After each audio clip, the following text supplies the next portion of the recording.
So, you didn't watch Game of Thrones, right? I I ha- think you refused. I be based on what people had said, and then I'm glad I didn't because from what I heard about the final season, it's like, well, I don't have to feel disappointed because I did not see any of the episodes. That was very smart of you, I think.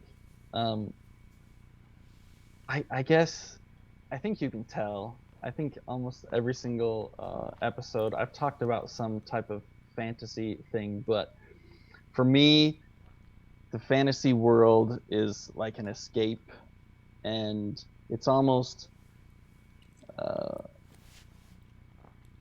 a reminder of what I used to be as a child, and it helps me to stay sane.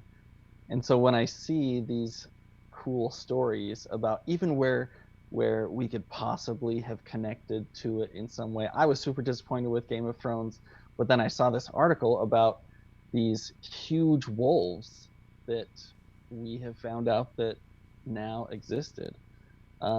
These canine species, it says, that lived 125,000 years ago until around 9,500 years ago. I don't know. I just thought it was super interesting. It's talking about how big these wolves were.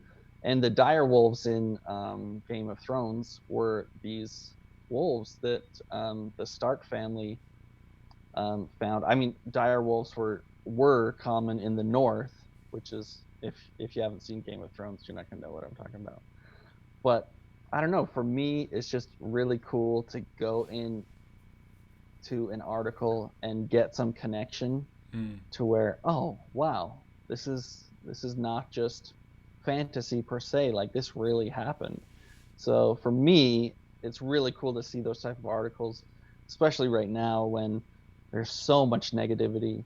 Um, I try to find articles that are not about the Capitol riots, that are not about um, the transfer of power of presidents, Mm. because it's just so flooded. And then when I see an article like this, like all that, just like, Yeah, dude, this is so it cool. confirms that something that, like you said, that was fantasy can actually be reality.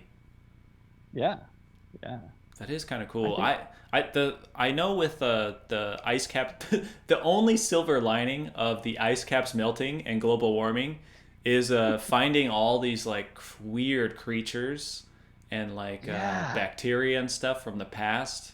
I saw one. yeah. It was a frozen.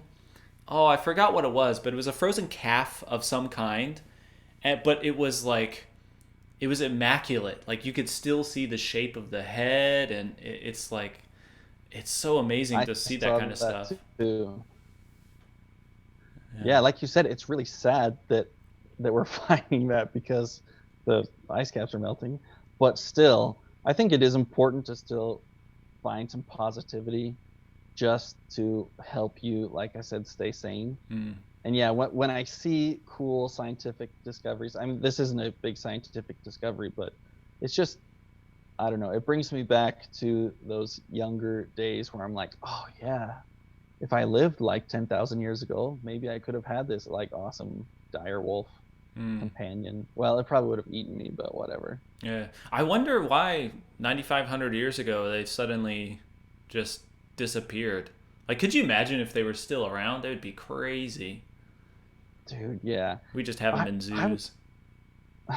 yeah, serious. I was actually thinking about that. I was thinking about what when I saw this, what would I actually do? Because there are still some really cool animals in the world. What would I actually do if I encountered an animal of that size? Did you see this article about this guy who was trail running in Utah, and you saw it, right? He beat up the And this cougar, right? well this no that this mountain lion was chasing him for like 6 minutes straight. Like I would crap my pants, Oh like yeah. for sure. And mountain lions are super dangerous, very skilled predators. But to see something that's like 4 times the size of that coming at you, dude, that's insane. I think I would probably be deer in the headlights. I would just pop. I would just freeze and just. All right, this is the end. Goodbye, Yeah, world. maybe. Yeah, Uh, maybe. that reminds me of the story too. The one I think it was a mountain lion one as well. The guy was hiking and the mountain lion was coming towards him, and he started playing Metallica on his phone as loud as possible, and it actually deterred the mountain lion. That's awesome. Yeah. So yeah, well maybe if the big ass wolf is coming near me, I'll play some music. Dude, I got Metallica on my phone right now. I'm ready to go. There we go. There we go.